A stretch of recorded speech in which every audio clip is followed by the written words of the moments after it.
Nem is olyan régen Budaörs még egy utcás alvófalu, majd kisváros volt Budapest határában. Mai szemmel visszatekintve meglepő lehet, de akkoriban, a 80-as évek végén a legnagyobb problémát az ellátási nehézségek, az üzletek hiánya jelentette. Innen indultunk, és innen váltunk néhány év alatt a főváros nyugati kapujává, Magyarország legfejlettebb településévé. Az M1-es, M7-es autópálya közelségéből adódó előnyöket Budaörsnek sikerült elsőként kiaknáznia. Szinte elképzelhetetlen az a tempó, amellyel alig 2 évtized alatt végrehajtotta a település ezt a hatalmas ugrást. Szerencsére a városiasodással, az új vállalkozások százainak betelepülésével nem sérültek azok a hagyományos értékek, amelyekre mindig is büszke volt Budaörs. Érintetlenül megmaradt, sőt, visszanyerte régi pompáját a Kőhegy és környéke. Sikerült megőrizni a mának és a jövőnek a legendás budaörsi pincesorokat is. Akár csak az óváros jellegzetes arculatát, vagy akár az ótemetőt, amely még Závada Pált is megihlette. Látványos példája az értékmentésnek, ahogyan a düledező tűzoltószertárból sikerült a 21. századi igényeknek megfelelő kávéházat varázsolni. Felújítottuk az először 1933-ban megrendezett passívú játékokat, amelyet 1996 óta 5 alkalommal mutattak be az önkormányzat támogatásával. A város felett húzódó Kőhegy festői környezetében zajló előadások párját ritkító élményt nyújtanak nem csak a közönségnek, de a több száznyi helybéli előadónak is. A város jól ápolt köztereit több helyen tarkítják történelmi alakokról készült szobrok. Ilyen például a Hunyadi szobor, Hunyadi Jánosé, vagy a Kossuth emlékmű. A budaörsi lakosság 1/4 a lakótelepen él. A város vezetői ezért kiemelkedően fontosnak tartották, hogy javítsák az itt lakók életminőségét. Pályázati úton sikerült 25 panelház felújítására állami támogatást nyerni. A beruházást egyharmad részben az önkormányzat is támogatja. A házak a belső felújítás mellett új, vonzóbb külsőt is kapnak.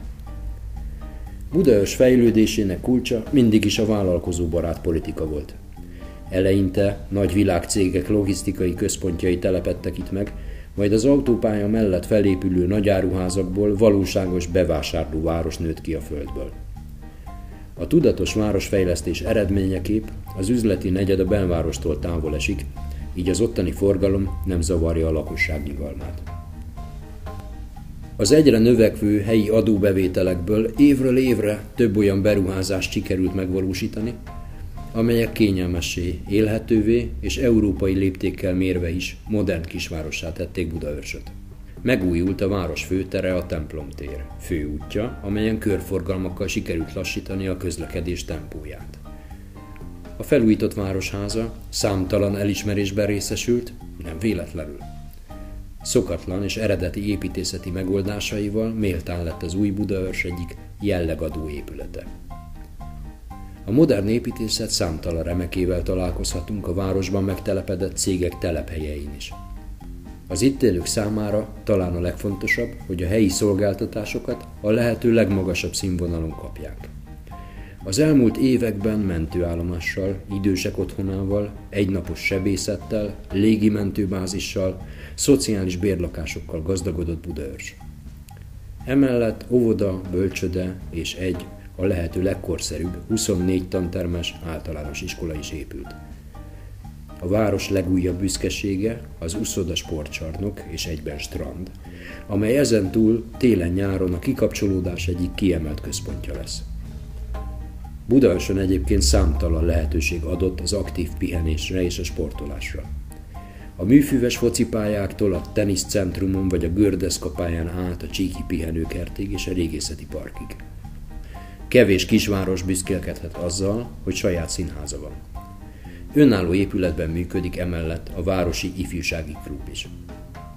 A budaörsiek számára az jelenti a valódi kihívást, hogy megtartsák azt a kényes egyensúlyt, ami oly jellegzetessé teszi ezt a kisvárost. Hiszen itt sikerült megőrizni a múltat, és egy kicsit néha még a jövőbe is előre szaladni. Kialakítani a munka és pihenés tereinek egészséges arányát, és összebékíteni az érintetlen természetet a legmodernebb építészeti megoldásokkal.